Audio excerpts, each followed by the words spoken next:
મારું નામ દેવેન્દ્ર પટેલ છે. 46 મારી ઉંમર છે અને મને સ્ક્રીનનો સોરાયસિસનો પ્રોબ્લેમ હતો. તો એની માટે મેં જીવન દર્શન સાધના કેન્દ્રમાં આવ્યો હતો મહેન્દ્રભાઈ પાસે. તો એમણે એના વિશે મને ગાઈડ કર્યું કે આ વસ્તુ આ રીતે તમારું પ્રોબ્લેમ સોલ્વ થઈ જશે. તો મેં એ બધું ડાયટ જે એમને જે કીધું એ પ્રમાણે મેં ફોલો કર્યું અને અત્યારે હાલમાં મને સ્ક્રીનની અંદર બહુ રાહત છે. અને મને બીજો એક શરદીનો પ્રોબ્લેમ થતો હતો વારે ઘડીએ. તો એ બી એમના કરવાથી મને અત્યારે એકદમ શરદીનો પ્રોબ્લેમ બી મને કેટલા વર્ષથી હતો? શરદીનો પ્રોબ્લેમ મને 6-7 વર્ષથી હતો. સ્ક્રીનનો પ્રોબ્લેમ બી મને 6-7 વર્ષથી હતો. તો અત્યારે મને એનાથી બહુ ફાયદો છે અને બહુ રાહત છે.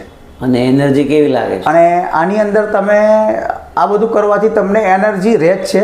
એનાથી કોઈ તમને તકલીફ નથી કે ભાઈ મને વીકનેસ આવ્યું આ થાય એવું કોઈ જ પ્રોબ્લેમ થતો નથી. મેં મારું હેલ્થ જેટલું કામ છે, મેં મારું જોબ છે, જોબ પર બી જાઉં છું અને કામ બી કરું છું. મને કોઈ જ એના લીધે પ્રોબ્લેમ નથી.